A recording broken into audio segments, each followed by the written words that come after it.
Hi guys, welcome to chapter 9. Today what we're going to be working on, it's still going to be more of hypothesis testing, but this time and our objective is we want to be able to test the difference between two sample means. Okay, so before our hypotheses were along the lines of we hypothesized that the average number of colleges you applied to was 5, or is the average number of colleges that students apply to greater than 5? Now what we're going to be talking about is, how do I want to phrase this? Is the average number of colleges that Seneca students the same as the average number of colleges that kids apply to at Cherokee? Okay, so we would be comparing two different populations, and we're going to be comparing the averages from those populations. So again, what I was saying before, in chapter 8, what we did was we talked about, is the average number of colleges you applied to 5, or is the average higher than 5? Okay, now what we're going to be talking about in chapter 9 is we're going to be comparing the average number of colleges that students apply to at Seneca, we'll call this mu sub s, the same as the average number of colleges that kids apply to at Cherokee. Or is it that Seneca kids apply to more colleges? Is the average at Seneca higher than the average at Cherokee? Or is the average at Seneca less than the average at Cherokee, or not equal to the average at Cherokee? All right. Sometimes you will see it instead of S's and C's. It would maybe be like mu1 equals mu2, where off to the side we're going to address, and I'll go through all these different samples with you today. But we're going to be talking about, before it was we have one population, right? Average number of Seneca kids, and is the average number, based on Seneca kids, is the average number of colleges you apply to 5 or greater than 5. Now it's comparing two different populations to each other. All right? So as we kind of cruise through this, just like with last chapter, okay, if we know sigma, okay, if we know our population standard deviation, then we're going to have the same situation where our p-value is going to come from norm CDF. Okay, so just like with last chapter, this would pair up with section 8.1. All right, actually 8.2, because 8.1 was just how do you write the hypotheses, and then 8.2 was a z-test when we know sigma for means. This is going to pair up with that. Your formula is going to look a little more complicated. Note that this denominator is one big square root with two fractions inside. If you note, these ones at the bottom are all going to be for the first sample. So if we go with that idea of Seneca and Cherokee last chapter, like the last on that I just did the beginning intro, right? Then these would all be the values for Seneca. The mean, the sample mean for Seneca, the population standard deviation for Seneca. We're going to square it. These 2's up here are squares. The subscripts at the bottom, the 1's are for whatever you listed as your first sample, right? Your first population. And then the 2's, right? The 2 at the bottom, the 2 at the bottom, the 2 at the bottom are all going to be for your the second population. Alrighty, so if we look at this word problem, the survey found that the average hotel room rate in New Orleans is $88.42, and the average room rate for a hotel in Phoenix is $80.61. We want to assume that the data were obtained from two samples of 50 hotels each. It's important to note the samples don't have to be the same size, but it's okay if they are.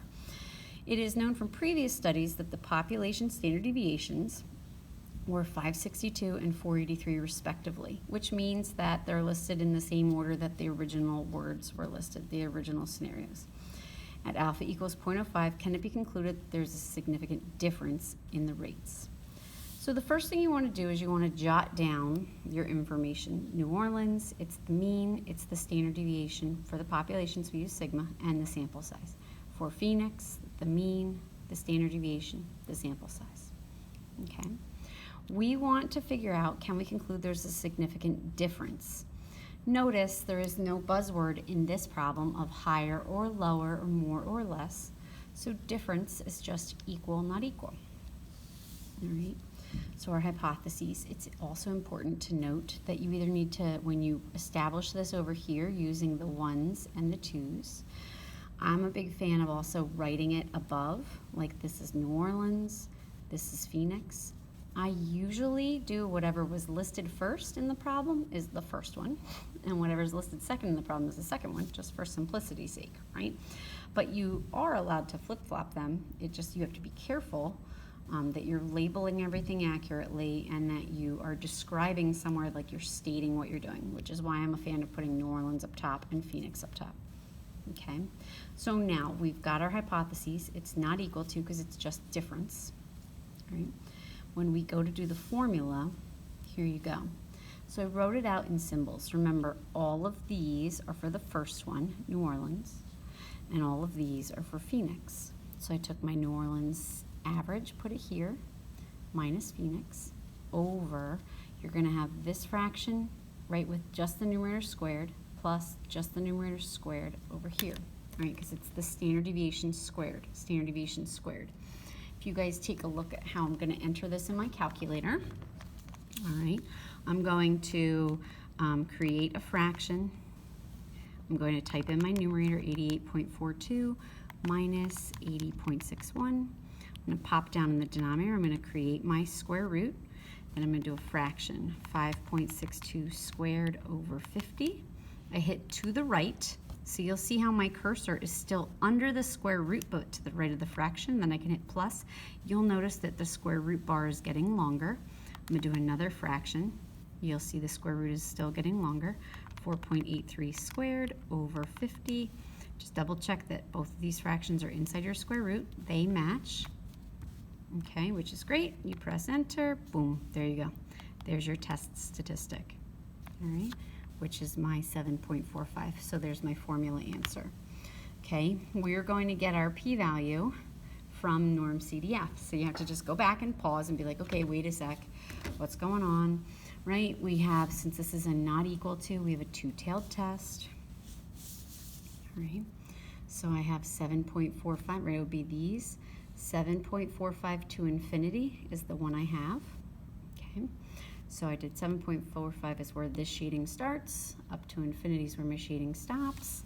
I got this as my p-value, which is essentially 0, okay? It's got 13 zeros before, and then you double it because it's a two-tailed test. If you had written like 9.4 times 10 to the negative 14, there you go, that's your p-value, okay? So we know that our p-value is less than alpha, which absolutely means reject the null. Which then, let's go back to this. If we're rejecting our null, that means that the hotel prices are not the same, which is our conclusion. The hotel average prices are not the same in New Orleans or New Orleans and Phoenix. Boom. Okay, next problem. If we go through number 2, a researcher hypothesizes that the average number of basketball scholarships that colleges offer players over 6 feet tall is greater than the average number of basketball scholarships that colleges offer for players under 6 feet tall. So thinking about that logically, basketball scholarships typically go to taller players, right? So they're saying that the number of scholarships for tall players is higher than the average number of scholarships for not so tall players, okay? A random sample of 50 colleges were selected. Just coincidentally, I picked 50 for both. Problems, the last problem and this problem. For players over 6 feet tall, the sample found X bar to be 8.6. Under 6 feet tall, the sample was 7.9. So 7.9 scholarships versus 8.6 scholarships. It is known that sigma equals 3.3 and 2.8 respectively. So then this will be the over 6 feet tall and the under 6 feet tall. So the first thing you want to do is organize your information. So over here right now, try setting up a little table. Okay, over 6 feet tall, under 6 feet tall. I had that there. Okay, you want to organize your info. You're going to set up your hypotheses. We're hypothesizing that tall players have a greater number of scholarships than not so tall players, or over 6 feet has a greater number of scholarships than players who are under 6 feet. So this is going to be a right-tailed test. All right, try setting up your formula now, right? You can always pause and work in pencil, work ahead of me. It's great to do. When you do that, You have your formula. You don't have to write it in symbols. I'm just showing so you can see how stuff gets plugged in. It's tall players minus not so tall, and then it's standard deviation squared over sample size plus standard deviation squared over sample size. Make sure, yes, I have the answer here and you can just copy it down, but make sure you can plug this in, right? Like how I just modeled on my calculator, set it up again, do this, make sure you get 1.14. Once you do that, this is the same problem we've been doing, right, with the same steps. So you get that, you're gonna do your p-value. Since this is a greater than, we have a right-tailed test. Our p-value, we should be using norm CDF, 1.14 to infinity. There's our p-value, right? Our p-value is greater than our alpha, which means do not reject the null. So we cannot conclude that taller basketball players get more scholarships than not so tall players. All right. Last problem, number 3. Okay, we've got the average credit card debt for a recent year was $92.05. It would be great right now, guys, if you're feeling comfortable, like just pause the video, set this problem up on your own, do all the work, use pencil, and then check your work against mine. Okay. So as you went through, you read the problem, here's where I was at. Okay, here's recent years, right, the recent year, and then here's the earlier or in the past. Okay, so it's that the credit card debt is higher. Just a coincidence that I did 2 right-tailed tests between these 2 problems. You can also have a left tail, and that's fine. We'll do plenty of those as practice as well. Here's your formula answer. Here's your p-value. It's okay if you expand it. It's okay if you leave it in scientific notation. I left mine in scientific notation. It's absolutely smaller than any alpha we will ever deal with. So you get reject the null, which means yes, we have enough evidence to conclude that credit card debt has increased. Okay, we have higher average debt now than we did in earlier years or previous years. So that's the entire lesson today. Okay, 3 problems. We're going to work on averages. Tomorrow we'll do some practice in class, and then we will go on from there. Okay, good job today.